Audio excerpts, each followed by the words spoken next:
Well, hey guys, today is a beautiful day, September 30th, 2025, and I've been meaning to make this video for a few days, but I had to tie it in with something else and yada yada, so here it is. Final update on the pacemaker. I am now off of doctor's parole. I'm allowed, and that hurts because I haven't lifted my arm up that high in a little over 6 weeks.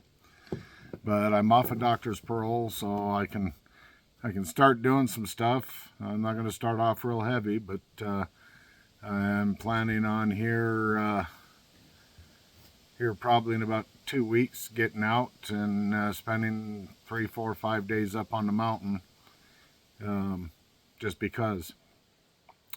Now, the main part of this, it's a little late, but it's better late than never. Scot Violette, Sasquatch America, or American Sasquatch, I can't remember which one it is. He passed away. And, I talked to him twice on the phone. Both times probably an hour and a half, maybe closer to 2 hours. Little bit of Bigfoot talk, but what him and I had in common is Operation Desert Shield and Desert Storm. He was over there a little bit longer than I was, but we were both primarily in the same area of operation. And from what I'm understanding, that his heart-related issues, or not, let me back up, not heart-related issues, Gulf War-related issues, the same thing that's affected my heart, the same thing that caused me to end up needing a pacemaker, affected him as well, and so many of us that were in that area of operation. Exposure to sarin nerve gas, exposure to mustard gases, the PB pills that we were taking, I can't even pronounce it, bromide something. We just called them PB pills because we're not pharmacists and we don't know how to say those big fancy medication words. But yeah, so Scott had similar issues to what I have going on. Just affected him a little differently than it's affected me, but the bottom line is,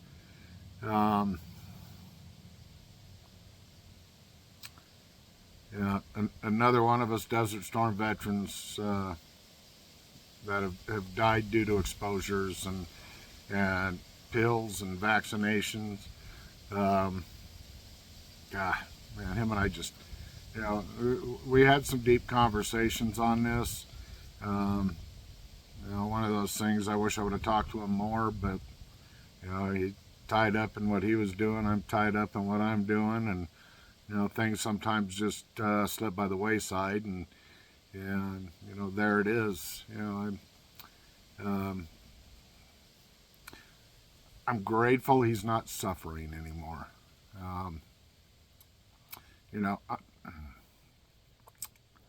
Understanding, firsthand about these issues, and so many times, over the years, it's just been, oh, there's nothing wrong with you, and even from the public, got a lot of that, oh, you guys, you're making it sound worse than it actually is, and whatever the sob story may be, but this is a real thing. This is something that we struggle with. I'm not. I don't recall. Or I'm not aware of whether he had any children post Desert Storm. I have one. you know, and she has some issues as well. You know, not to the degree that I do, but you know, it was transferred down. But you know, just kind of a sobering moment. You know, I had Chris Kramer. You know, he sent me this video that Scott and his wife produced, and you know, talking about you know, his exposures and the pills, and yeah, you know, the issues that he was suffering from, you know, with his heart, and it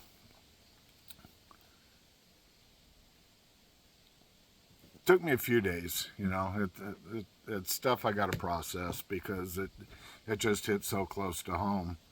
You know, is you know, I know everything's working right with it right now, but you know, even with the pacemaker, because of you know, electrical interferences, we'll just call it that, short circuiting and in our electronics, not just the heart but everywhere else. You know, I've got undiagnosed MS because of it, and the reason it's undiagnosed is it's not MS, but it's identical to MS, if that makes any sense to you. Sure doesn't to me, but VA won't do the final examination to determine whether it is MS or whether it's not. But you know, the bottom line is, you know, the electrical systems are, you know, excuse me, are just you know, wearing down, and you know whatever the future holds is what the future holds. You know, I'm secure enough in my faith and in Christ Jesus, and you know, in my salvation, that you know, that I'm not worried about it. Other than you know, friends and family, you know, trying to fill the gap once I'm gone. But I don't plan on being out of here for a long time. I've still got a lot of pain and a lot of suffering that I got to go through. And not being out with my guys is a little bit of pain and suffering I got to deal with. And then when I get out with them, I got to deal with the pain and suffering of being out with them. Yeah, I said that. Um, it's been a while.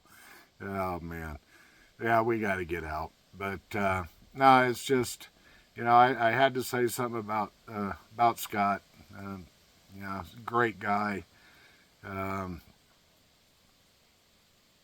you know, he's truly going to be missed, not just by friends and family, but you know, by the community. He had his followers, and you know, just my hat's off to him. My hat's off to him. Um, he's a brother.